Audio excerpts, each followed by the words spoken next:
Well, thank you for joining me this afternoon at the WITN First Alert Desk, and we are not live from Sullivan Heights, but that is okay. All right, perfect. Well, we will have all things news and weather updates for you in your 12 o'clock updates here at the desk, and we're going to go ahead and jump right into a Greenville shooting. Now, Greenville police arrested 27-year-old Cameron McNeil on Sunday.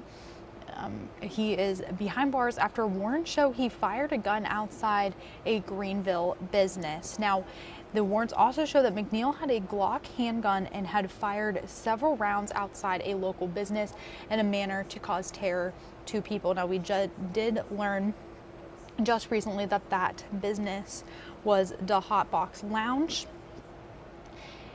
Now, McNeil was charged with discharging a firearm in city limits and going armed to the terror of the people. He was taken to the Pitt County Detention Center where he remains under no bond. And in some lighter news, everyone is really excited for the Winter Olympics, which has just began, but it actually created history before the games had even started because it's the first to officially be hosted by two cities. Of course, you have Milan and then the small alpine town of Cortina, and we have Savannah Sellers, who is in Cortina, who will have an update for us and giving us a tour of what that looks like. So we'll go ahead and send it over to her.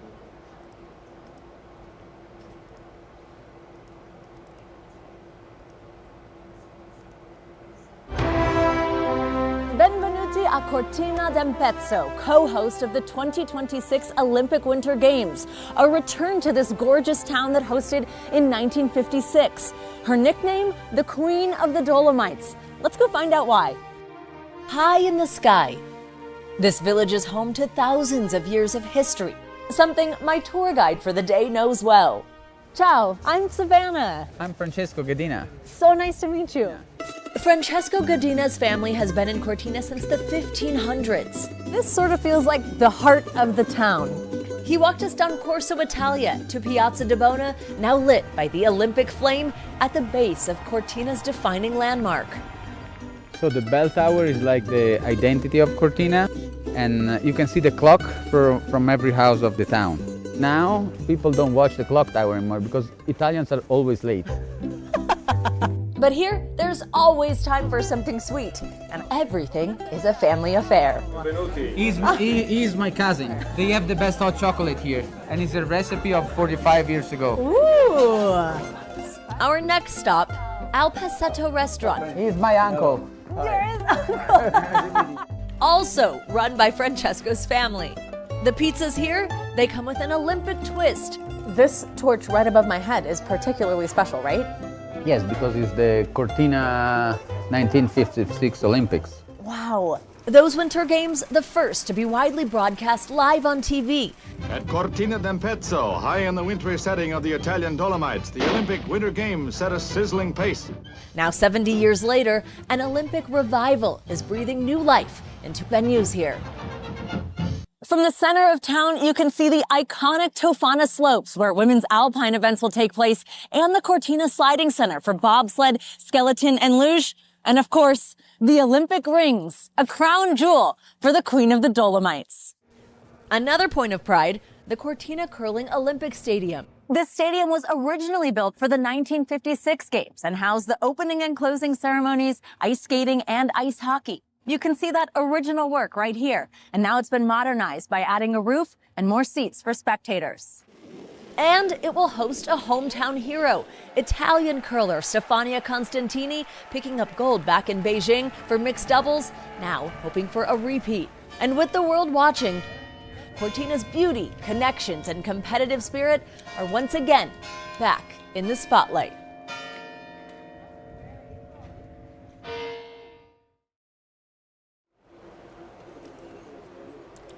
Well, that was really awesome to be able to get a look at where the games are going to be hosted. That's right, and it's also unique to see different types of Olympic, campuses and stuff. Of course, when we have the Summer Olympics, there's one down in Atlanta. I've been to that, and it's really cool. And when we were looking at, especially some of those facilities that were built way back in the 1930s, it's nice to see the additions that they've, added over the last couple of decades on top of, preserving the original. So there's a lot of culture, there's a lot of rich history that goes into it. It's go ahead. Oh, no, go ahead. It's great to see that they are reusing those stadiums, because I know a lot of people have that concern of, we're building this great big arena, now what are we going to do with it? So seeing it being reused is incredible. That was always one of the questions I had when it came to the Olympics. Would they like bulldoze something down and just rebuild, or would they add on to it? And I think them holding on to what they have and then adding on, it really kind of expands that culture. It tells more of the history. Absolutely. And then it also allows people to see how long of a way we've come. Yeah, of course. And so obviously everyone's talking about the Winter Olympics. Everyone's watching the Winter Olympics, or maybe, maybe you're not watching it, but you're hearing about it. It's kind of all over right now. That's the thing. But are we going to be getting that winter weather back to be in the... Well, there's always a small chance during the winter season, but in the next 7 to 10 days, I don't really see a winter signal on the horizon. We'll have some cool temperatures at night, but the bigger story will be the sunshine and warmer weather during the day as we head into Tuesday and Wednesday, and then also our next chance of rain in the forecast as we go into the weekend. So at least the closest to winter that you're going to get is the remaining small piles of ice that you might have around your location, and temperatures into the 30s right now in Grifton. We're still seeing winds coming in from the north-northeast at about 6 miles per hour. Overall, we have seen a remarkably interesting day. We had temperatures start off this morning into the lower teens, and now we've recovered in a big way. Even in Goldsboro, hardly a single cloud in sight, 35 as of now. So temperatures climbing close to 40 for the coast and even for inland locations. So again, sunshine is going to be dominating the main pattern over the rest of this afternoon. First Alert Live radar showing overcast conditions in the northern part of the country, but for us, from Greenville down towards Jacksonville, New Bern, Charlotte, Greensboro, not really much going on. That is until we get to about Wednesday or so. We'll have at least a chance for a few showers moving into the area. Going into Wednesday afternoon and early evening, the area that could see the best potential for rain, further south you go. So Jacksonville into Jones County, New Bern, Morehead City, even back across Kenansville, you'll have the better odds. Once you get towards 264 and points towards the north, a few scattered showers possible, but nothing significant to write home about, as again, we'll just be dealing with high pressure and full control over the coming days. In fact, this is 7 p.m. tomorrow night. We're going to still be in the 50s, so that's going to feel more like 60s to us, because we've seen temperatures into the teens and 20s the last several nights, in fact, really the last 2 weeks. So by the time you wake up to Wednesday morning at 6 o'clock, we're already going to be pushing near 60, and then we'll have the rain making its way into the area as we head towards around 10, 11 o'clock. Now, keep in mind, these are light showers. This is not a huge downpour or a washout. So if you have appointments on Wednesday, if you have to go to the doctors, if you have to run some errands around your location, you are in good shape. Just be sure to throw that umbrella or rain jacket in your car. 1, 2 p.m., it will be out of here in no time, and then we'll see clear skies as we head into Wednesday night. Rain chances over the next 7 days or so. Again, fairly quiet conditions. And then going into about Friday, Saturday, that's when we'll have to watch out for our next significant chance of rain in the forecast. And then, speaking of rain and things coming up, of course, we have Valentine's Day, President's Day as well. And then we spring the clocks 1 hour forward in 27 days. And then, of course, St. Patrick's Day, 37 days on. So again, eventually we'll add more daylight to the mix, and we'll have warmer temperatures. But at least for right now, highs in the 40s and 50s, overnight lows into the 20s and lower 30s. I cannot believe how quickly that's going to be.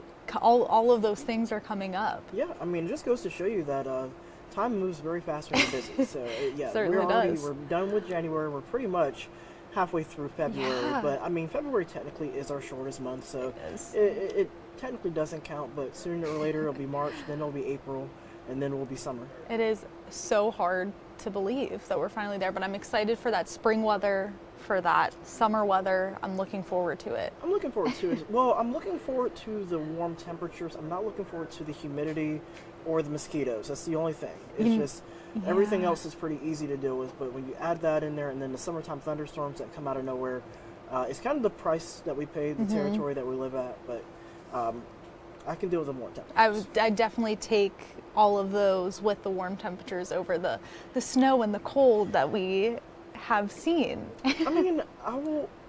You got a point. You got me there. But it's just going to come down to exactly, ultimately, you know, how bad the bugs will be this year. I can deal with everything just minus the bugs. I just don't like mosquitoes, ticks, all that. But again, there's not much you can do. Yeah, no one's really a fan of those, but that's okay. That's right. Well, thank you so much for joining us this afternoon for all things news and weather.